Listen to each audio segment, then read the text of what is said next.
So ayan guys, ayan balik po tayo ngayon na ang gulay isang halian.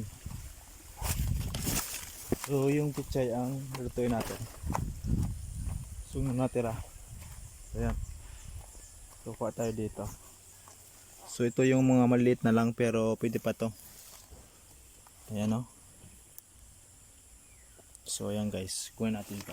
So pwede pa to pang gulay-gulay. So hindi naman to pang binta. So pang gulay pwede na siya. Ayan. Ayan o. Pwede pa siya pang gulay. So medyo lampas na to sa ano, sa pang-harvest, pero pwede pa naman to. Hindi naman to masyado matigas pa. Ayan. So wag natin sagarin dito lang. Ito na yan. Oh. So yung iba malit lang talaga, pero pwede pa to.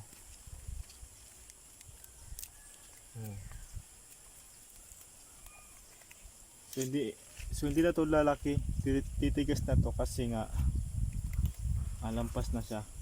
So pwede pa naman to.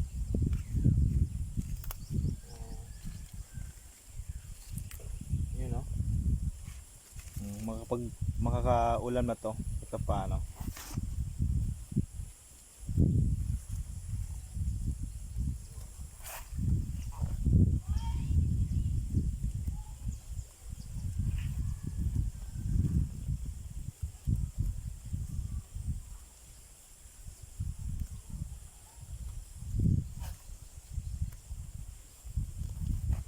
Ayan.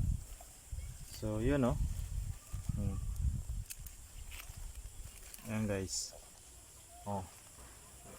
Sulit na nito. Pang tanghalian na to, pwede na to. Ayan o. So marami na yan. So okay na yan.